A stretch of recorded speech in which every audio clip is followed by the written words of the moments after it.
Hey everyone, as you can see by the title, today's video is going to be a what's in my bag but model makeup edition, and this is also going to be like a quick like drugstore faves for on the go when you're really trying to like not put in much effort, because the other day I had a casting and I forgot my makeup bag, so I had to like buy everything again, and I realized I need to have this in check and know which products give me the best results.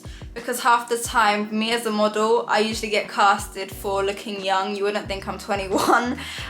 They usually like me to look young and fresh, so I really can't like overdo it with the eyes and the eyebrows and stuff. I really have to keep it to a minimal. So I'm gonna show you what I have in my bag and what I usually carry around with me, because these castings sometimes just pop up out of nowhere. You can be like walking around, and your agent would be like, you have a casting here, and I'm like, or I have a shoot before the casting and it's like the shoot's really artistic, blue eyeshadow, and then I have to like take everything off and put on basically nothing but still something so it impresses them.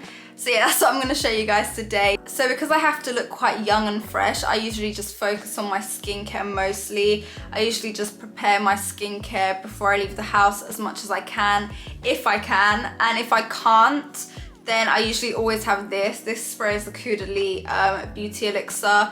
This I use in my mask in general, just to like avoid having scars and like spots around my chin from masks. This is great. I'd highly recommend you trying this out if you haven't tried like a spray in your mask and you see that you get spots. Maybe try that out. But this is more just to refresh my skin after I've been on the tube and stuff, so I look kind of fresh and awake. And it does, like, the smell wakes me up as well. It's not just like a, look, it's so fine.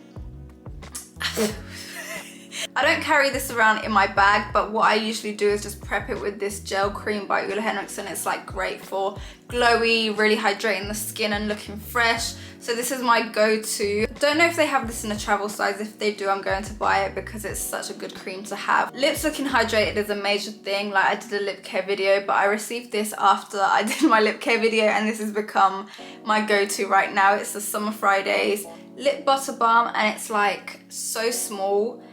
It's so, a lot comes out. It's really thick, but it's like a nice thick. It's like oily, kind of, you can see that. It's like a really nice consistency, and I love this.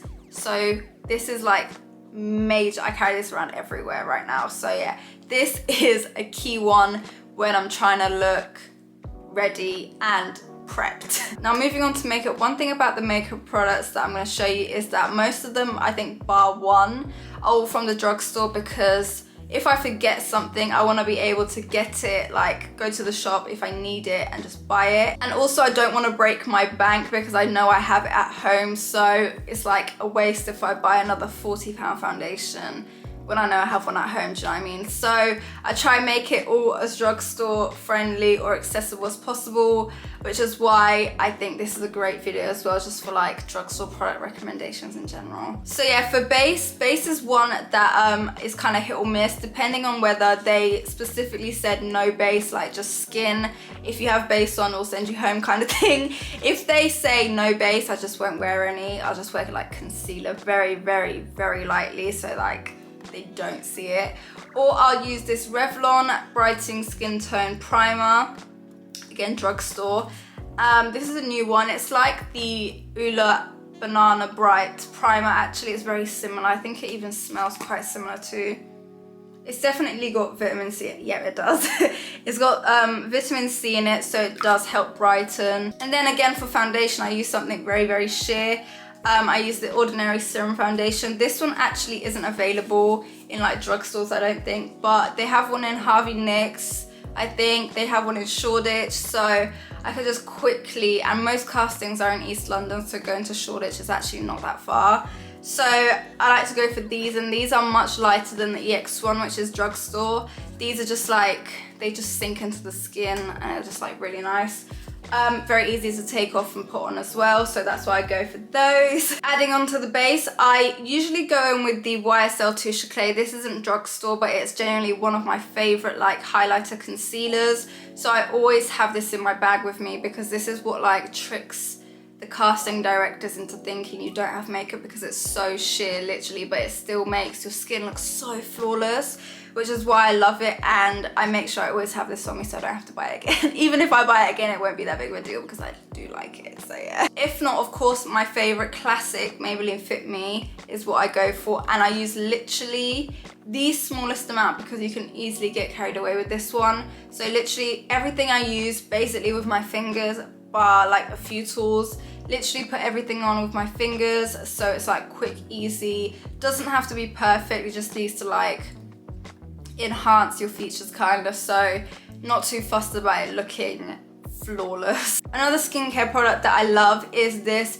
Skin Proud multi-use skin balm, and this is what I use instead of a highlighter. I don't use highlighters when I go to castings because I think it's just very noticeable, and even if they have natural or artificial lighting, because you never know, I think it's just better not to wear highlights because it can really make it obvious that you're wearing makeup and you really don't want them to think that you are wearing makeup, so I just rather not, and this is what I opt for. It's basically a multi-use. It's very similar to the Summer Fridays, I won't lie. It's like that kind of consistency. This is the Summer Fridays one. Both very oily, like I love them both. But this is what I use on my skin and just make it look fresh. To be fair, I also love this on my lips, like as an overnight mask. Sometimes I put it on my lips because it's like, you can put it anywhere on my hands. I get really dry around here from my eczema, so I just put some of this on if I'm looking really crusty.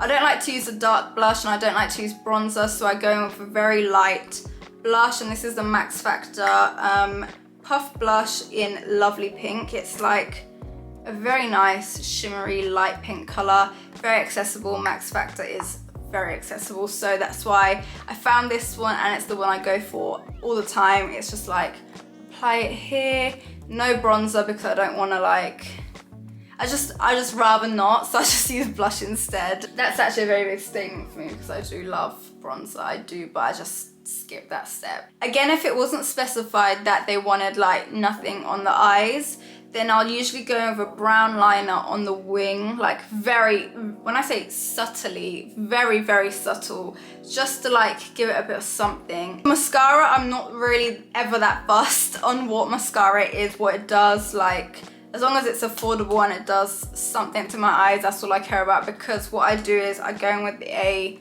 lash brush after to brush out my lashes so it looks very, very minimal, like it's not supposed to look like you have mascara on, so I eventually end up brushing it all out anyway, so I don't care for the mascara. This is the one I have in my bag now, which is the Maybelline Sensational Mascara. Yeah, that's the one. And then the brown pencil is just any brown pencil, literally. This is the MUA Intense Color Eyeliner, £1. This is an eyelash brush, but I use it for my brows as well, just to brush it up. And then I go in with the Rimmel Pro Micro Pen for the eyebrows, just to mimic some hairs where I don't have any. And I don't like to use any pencil. I think this is just like enough. So I just do that and don't really care for brow mascara or anything like that, because we're not trying to look prepped, you know, we're trying to just like add a little bit. So I just take this pen and just fill in any gaps. Oh yeah, major one, also take some eyelash curlers just to like lift up my lashes and make them look as best as I can. If I don't wear mascara or don't have any, I just go in with this, and I do this anyway because I think it's just a great thing to do. I don't usually do this on an everyday basis, but when I'm going to castings, I feel like I need to add like a bit more effort into like curling them. And then for lips, as I said, I like to keep it very natural. If I have to, or if I really want to, I just use my favorite pencil, which is the Rimmel Last String Finish pencil in Tiramisu, I think. Yep. And I just go in with the lip balm, and that's it. Literally barely anything on the lips because I don't want to overdo it. I don't know if this is drugstore even accessible, but this Lottie London Freckle Tint, I usually just do over my beauty spots, because sometimes Like if it's a skin commercial or like a beauty campaign, I like to just emphasize that a bit. So those are all the products that I have in my bag. I actually want to film like a what's in my bag video because I really love being nosy and seeing other people's bags. I hope this video helped you achieve that like model fresh look, and hopefully you try out some of these products because they're my go-to and they have worked out for me. So yeah, I hope you all stay safe and are doing well. Oof. I hope you all stay safe and are doing well during these times, and I'll see you again in my next video, which should be a fun one. Maybe the one after that, but yeah, we'll see. Bye!